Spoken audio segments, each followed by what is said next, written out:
TV.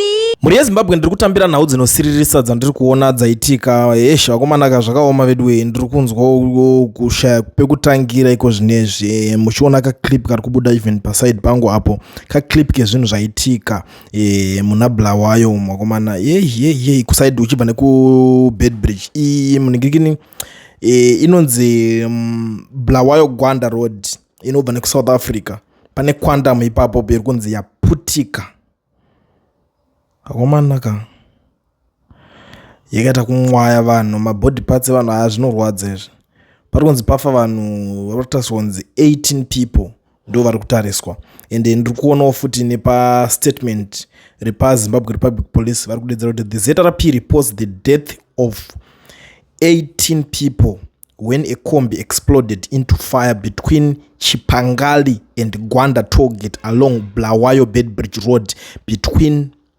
1 o'clock and 2 o'clock today. More details to be released in due course. Ndo maitikira zvatoita muri Zimbabwe, ndo mafambiro acho hatizive kuti zvanyatsofamba sei kuti tizive kuti ingori yega yanga ine zvinhu zvakanga zvikwanisa kunge zvichazoputika mukati mairi here kana kuti panga pane chii.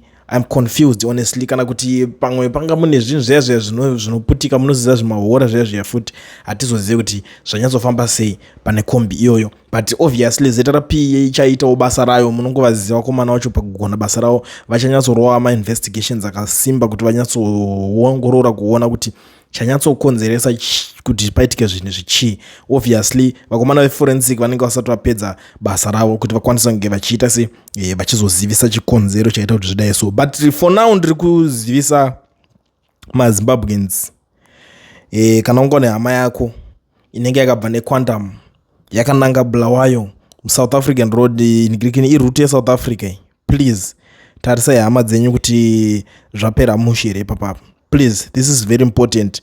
Tarisai ongororai hama dzenyu imomo quantum imomo South African ngirikini number plate ndo yanga iripo pane ngirikini yacho iyoyi.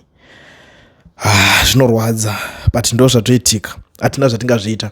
That is the situation right now.